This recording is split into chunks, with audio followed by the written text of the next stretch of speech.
بسم اللہ الرحمن الرحیم. ناظرین، آج ہمارے ساتھ ایک ممتاز دینی شخصیت حافظ مولانا اللہ یار صاحب یہاں پہ موجود ہیں.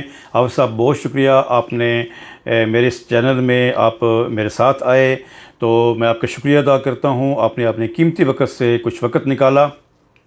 تو آج کا میرا یہ ان سے سوال ہے اور بڑا اہم سوال ہے، کیا کوئی آدمی اپنے بھائی کو یا بہن کو کیا وہ زکوٰۃ دے سکتا ہے؟ یہ ایک سوال ہوتا ہے کہ وہ مستحق ہوتے ہیں، وہ غریب ہوتے ہیں، اور یہ کویسچن رہتا ہے کہ کیا بندہ ان کی ہیلپ کر سکتا ہے، کوئی زکوٰۃ دے سکتا ہے؟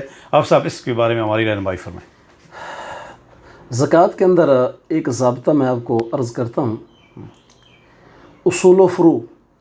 ٹھیک ہو گیا. اصول کہتے ہیں جو آپ کے باپ دادا پردادا اوپر تک، ان کو اصول کہتے ہیں. اور فروع کہتے ہیں جو آپ کی اولاد ہے، بیٹا، پوتا، پڑ پوتا، یہ فروع ہوتے سارے. ان کو زکوٰۃ دینا جائز نہیں ہے. ٹھیک ہو گیا. ان کے علاوہ باقی جو رشتہ دار ہیں ان کے لیے صحیح ہے کہ ان کو زکوٰۃ دی جا سکتی ہے، آپ ان کو زکوٰۃ دے سکتے ہیں. بالکل صحیح. اور زکوٰۃ کے علاوہ اگر کوئی باقی نفلی صدقہ وغیرہ ہے تو اس کا تو رشتہ داروں کو دینے کا اجر جو ہے نا وہ دوہرا ہو جاتا ہے، دگنا ہو جاتا ہے. یعنی آپ یہ مطلب آپ کی بات سے یہ ہے کہ ہم اپنی بہن اور بھائی کو زکوٰۃ نہیں دے سکتے؟ نہیں، میں کہہ رہا ہوں اصول و فروع کو زکوٰۃ نہیں دی جا سکتی. اصول فروغ. ہاں، تو باقی رشتہ داروں کو صحیح ہے کہ دی جا سکتی ہے.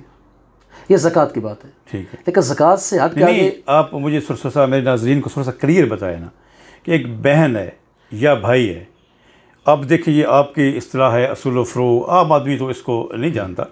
تو مجھے یہ بتائیں صاف لفظوں میں کہ کیا بندہ اپنی بہن کو یا بھائی کو زکوٰۃ دے سکتا ہے؟ ایک بھائی جو ہے وہ فنانشلی طور پہ اسٹرانگ ہوتا ہے، ایک جو ہے وہ ویک ہوتا ہے. تو کیا جس پہ زکوٰۃ فرض ہے وہ اپنے دوسرے بھائی کو یا بہن کو اس زکوٰۃ کی مد میں سے وہ کیا کچھ دے سکتے ہیں؟ اگر وہ مستحق ہیں تو دی جا سکتی ہے. دی جا سکتی ہے. مستحق ہیں تو پھر دی جا سکتی ہے. یہ تو زکوٰۃ کی بات ہے.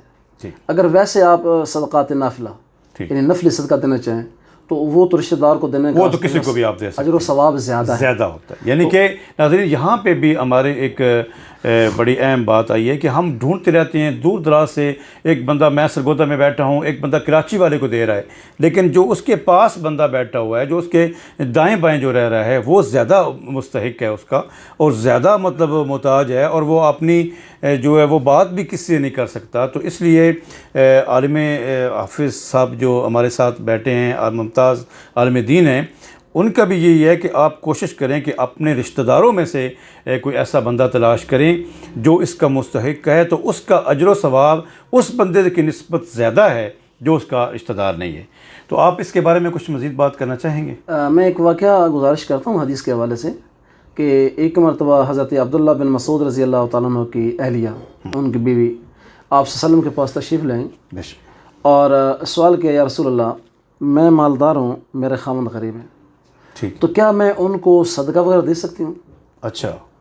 تو اللہ کے نبی صلی اللہ علیہ وسلم نے ارشاد فرمایا اگر آپ اس کو صدقہ دے گی لکی اجرانی، تو آپ کے لیے 2 اجر ہو جائے گا. اچھا. صدقے کا الگ طور پہ اور صلہ رحمی کا الگ طور پہ. ناظرین ایک بڑا اہم مسئلہ ہمارے سامنے آیا ہے، تو مجھے یقین ہے کہ انشاءاللہ آپ کی سمجھ میں بھی آ گیا ہوگا.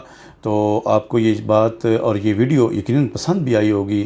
تو ایسی ویڈیو کو شیئر بھی کیا کریں. دعاؤں کے ساتھ اجازت چاہوں گا. السلام علیکم ورحمۃ اللہ وبرکاتہ.